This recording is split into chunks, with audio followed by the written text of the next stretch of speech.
Hey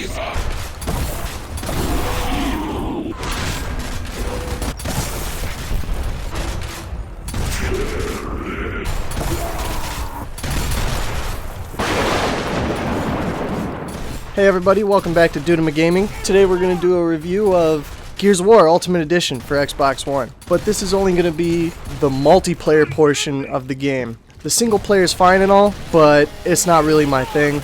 I've already played it numerous times on Xbox 360. I did play the first level, it looks prettier, but I'd much rather go online and shoot people in the face. So let's just dive right into it. Gears of War Ultimate Edition on Xbox One has two very different features that the original 360 version did not have. You got 60 frames per second with dedicated servers. This makes the game feel like a totally different game. Shots register, and anybody who's played the original version knows that the peer-to-peer host, if you had host, your shotgun was God. You couldn't lose unless you were really bad at the game. Now, don't get me wrong, the game is online. You are going to experience moments where you just get robbed, where you shoot somebody and you don't get the kill.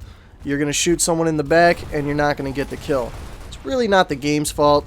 It's more online connections. You're always going to deal with things like that. Don't think that just because it's dedicated servers, there's going to be no flaws. Flaws will always be there. So the game launches with 7 modes: Warzone, Execution, King of the Hill, Blitz, Team Deathmatch, Assassination, 2v2 Nasher Execution. Most of these are pretty self-explanatory. Warzone and Execution is your old school Gears. That's one life. Warzone, you can be killed from anywhere on the map, whereas Execution, they have to walk up to you and kill you.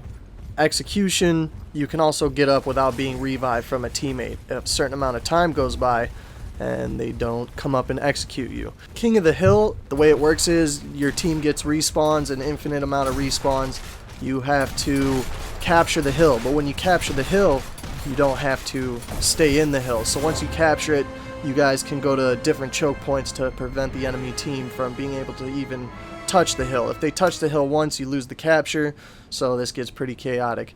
Blitz is basically King of the Hill, except one person has to stay in the hill. Team Deathmatch, each team gets 15 respawns. You run out of your 15 respawns, you lose the round. Assassination, there's a target on the team. You kill the target, you win the round. And 2v2 Nasher Execution is pretty much self-explanatory. It's Execution 2v2. The game features 19 maps, including some of your favorites like Gridlock, Mansion, Subway, Canals. So there's definitely plenty of content in the multiplayer portion of the game. You can play it online or offline, and you can bring a friend along and split screen online. So couch play is still a thing in Gears of War. Now let's talk about the gameplay. Gears of War is a squad-based shooter. Team play is a must. You can go online by yourself and try and solo, but if you run into a squad of people playing together, you're gonna get destroyed. The game is fast and frantic when respawns are at play. Warzone and Execution is a lot slower because you have one life, people play differently. One of my favorite things about the game is all the guns have meat to it. When you shoot somebody, you feel it. Heads explode, body parts rip apart. Getting kills in Gears of War is very satisfying. It's one of the best parts about the entire experience. The game has tons of weapons, each one with their own unique feel and abilities, and they all serve different purposes on the battlefield. They've also added elements of later Gears of War into the Ultimate Edition.